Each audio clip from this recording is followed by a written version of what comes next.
રાજ્ય ન્યૂઝ 18 ગુજરાતીના તમામ મહત્વપૂર્ણ સમાચારની સાથે હું છું લુબના ખાન। નર્સિંગ સ્ટાફની પરીક્ષામાં વિવાદના મામલે સમગ્ર મામલે તપાસનો ધમધમાટ શરૂ થયો છે। જીટીયુના રજિસ્ટ્રાર પહોંચ્યા આરોગ્ય કમિશનરની કચેરીએ તો ડેટા અમે કલેક્ટ કરી એનાલિસિસ કરીએ છીએ તેવું કહેવામાં આવી રહ્યું છે। સમગ્ર મામલે અભ્યાસ કરાઈ રહ્યો છે। કોઈ ચોક્કસ સેન્ટરના ઉમેદવારોના ગુણ વધારે છે કે કેમ તેનો અભ્યાસ કરીએ છીએ। डेटा हमारी पास आ गयो है। विद्यार्थीओ जे रिस्पोन्स आंसर शीट में रिस्पोन्स आप्या होय अने एने आधारे अमे एनालिसिस कर रह्या छे। एटले हवे खबर पड़शे कि भाई कोई एक सेंटरना विद्यार्थीओने वधु मार्क मळ्या छे, कोई एक डिस्ट्रिक्टना विद्यार्थीओने वधारे मार्क मळ्या के एनुं एनालिसिस चालू छे। एटले ए फाइनल आज अमे साथे मळीने करी रह्या छे। जे कंई बी विगत हशे ए जणावीशुं। तो दाहोद में महिला ने तालिबानी सजा मामले दाहोद एसपीए हाईकोर्ट में रजू कर्यो छे रिपोर्ट। सील बंद कबर में रिपोर्ट रजू कर्यो। भविष्य में आवी घटना न बने तेनी बाहेंधरी आपी। सरकार तरफथी पण कोर्ट में जवाब रजू करायो छे। आगामी दिवसों में वधु सुनावणी हाथ धरी छे। तो भविष्य में कोई आवी घटना न बने ते माटे पण बाहेंधरी आपवामां आवी छे। सरकार तरफथी पण कोर्ट में जवाब रजू करायो। अन्य समाचारनी वात करीए तो भाणवड पालिकानी चूंटणीने પડકારતી અરજી ફગાવાઈ છે। હાઈકોર્ટે ચૂંટણીને પડકારતી અરજી ફગાવી। કોર્ટે આપના ઉમેદવારની અરજી ફગાવી। ચૂંટણી અધિકારીના નિર્ણયને યથાવત રખાયો છે। તો કોર્ટે આપના ઉમેદવારની અરજી ફગાવી દીધી છે। મહત્વપૂર્ણ છે કે આ મામલે ચૂંટણી અધિકારીના નિર્ણયને યથાવત રાખવામાં આવ્યો।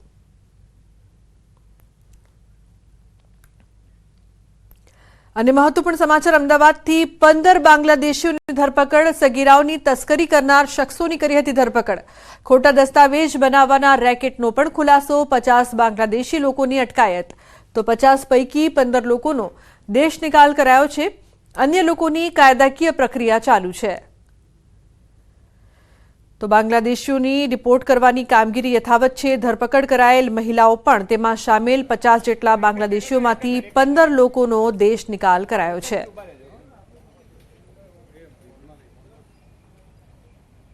ઘણા બધા લોકો આવા બનાવટી દસ્તાવેજો તૈયાર કરી પોતે ભારતીય નાગરિક હોવાનું પ્રસ્થાપિત કરવા માટે બીજા પણ લોકોની મદદ લે છે, જેમને આધાર કાર્ડ બનાવવામાં મદદ કરેલી છે બનાવટી। આ તપાસ દરમિયાન એક બીજી મહત્વની વસ્તુ એ જાણવા મળેલી કે બાંગ્લાદેશી જે મહિલાઓ અને સગીર જે યુવતીઓ છે એમને બાંગ્લાદેશથી અહીંયા કામકાજના માટે એના બહાના હેઠળ લાવવામાં આવતા હતા અને દેહ વેપારના જે વ્યવસાય છે એમાં ધકેલી દેવામાં આવતા અને એમનું ખૂબ જ શારીરિક, આર્થિક અને માનસિક શોષણ પણ થતું હતું। તો રાજ્યમાં અકસ્માતની અલગ અલગ ઘટનાની સામે આવી છે। મોરબીમાં દ્વારકા દર્શનાર્થે જઈ રહેલા શ્રદ્ધાળુઓને અકસ્માત નડ્યો। તો અમદાવાદમાં બાઇક અકસ્માતમાં દંપતીનું કરુણ મોત નીપજ્યું। દ્વારકામાં 2 ટ્રક વચ્ચેના અકસ્માતમાં એક વ્યક્તિનું મોત નીપજ્યું। તો વડોદરાના આજવામાં નવીરાએ અકસ્માત સર્જતા ટોળાએ તેને મેથી પાક ચખાડ્યો હતો। તો અન્ય જગ્યાએથી પણ અકસ્માતની ઘટનાઓ। બનાસકાંઠામાં ગોઝારો અકસ્માત 2 લોકોના મોત નીપજ્યા છે। દાંતીવાડાના સીપુ ડેમ નજીક અકસ્માત। તો ટ્રેક્ટરમાં બટાકા ભરી કોલ્ડ સ્ટોરેજમાં મૂકવા જતા સમયે આ ઘટના બની છે। ધાનેરાના વાછોલ ગામના 2 ખેડૂતના મોતથી માતમ। તો ટ્રેક્ટરની પાછળ ટ્રેલર ઘૂસી જતા સર્જાયો હતો અકસ્માત। વાછોલ પિતરાઈ ભાઈઓના મોત થતા ગામમાં શોકનો માહોલ છે।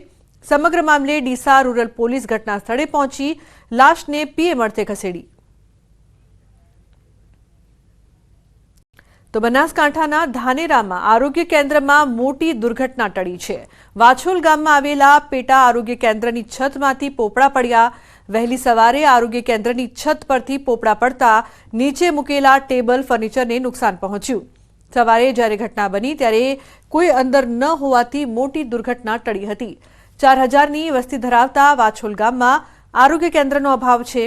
હાલ પંચાયતના જર્જરિત મકાનમાં પેટા આરોગ્ય કેન્દ્ર ચાલી રહ્યું છે, જેની દિવાલોમાં મોટી તિરાડો પડી ગઈ છે, જ્યારે છત પરથી પણ આ પ્રકારે પોપડા પડી રહ્યા છે। નવા મકાન માટે સરપંચ સહિત ગ્રામજનોએ અનેક રજૂઆતો કરી છે, છતાં તેનું બાંધકામ નથી થયું। એવામાં તંત્ર મોટી દુર્ઘટનાની રાહ જોઈ રહ્યું હોય તેવું લાગી રહ્યું છે। જો અહીંયા કોઈ સ્ટાફ અહીંયા હોત તો બહુ મોટું નુકસાન થયું અથવા કોઈ દર્દી હોત તો એને પણ બહુ મોટું નુકસાન થાત. એટલો મોટો પથ્થર ઉપરથી તૂટીને પડ્યા છે કે જો કોઈના માથામાં પડી જાય તો એ વ્યક્તિ મરી જાય. બરાબર, એટલા માટે આ જે તકલીફ થઈ છે આજે સવારે એનું તાત્કાલિક સરકાર સમાધાન કરે. તો આગની ઘટનાઓને લઈને દરેક બહુમાળી ઇમારતોમાં ફાયર સેફટીના સાધનો ફરજિયાત છે, પરંતુ શહેરની 60 જેટલી બહુમાળતી ઇમારતોમાં ફાયરનું એનઓસી જ નથી. આ ઇમારતોને લઈને ફાયર વિભાગ અને પીજીવીસીએલ દ્વારા નોટિસો પણ આપવામાં આવી છે. નોટિસ બાદ પણ ફાયર સેફટીના સાધનો જોવા ન મળતા હાલ આ ઇમારતોના વીજ કનેક્શન કાપવા સહિતની તૈયારી હાથ ધરવામાં આવી છે. ત્યારે હાલ આ ફાયર એનઓસી વગરની ઇમારતોના લોકોમાં ફફડાટ ફેલાયો છે.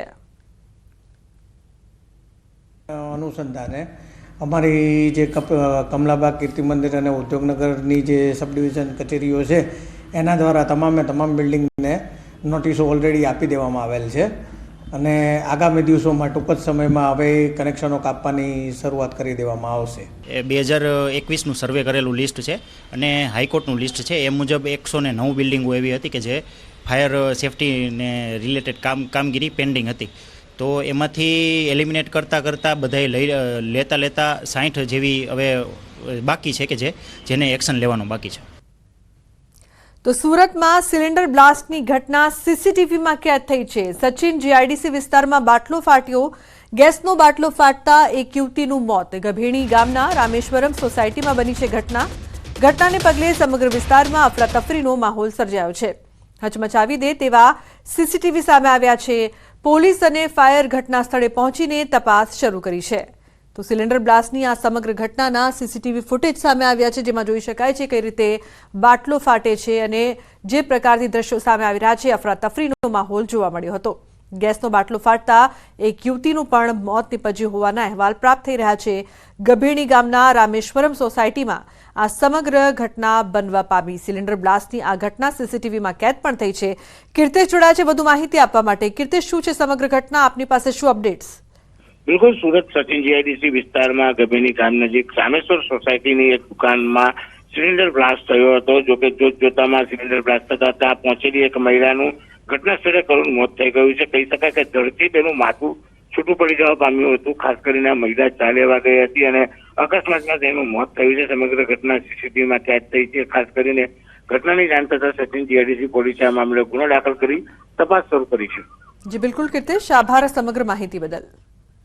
તો આ મામલે તપાસ શરૂ કરવામાં આવી છે. કઈ રીતે આ સમગ્ર ઘટના બની? સિલિન્ડર બ્લાસ્ટની આ ઘટના સીસીટીવીમાં કેદ થઈ હતી. જો કે એક મહિલાના મોતના પણ અહેવાલ પ્રાપ્ત થયા છે. અને મહત્વપૂર્ણ સમાચાર વડોદરાથી. પાલિકા કચેરીમાં ઘૂસ્યા કપિરાજ કચેરીમાં ઘૂસતા અફરાતફરીનો માહોલ.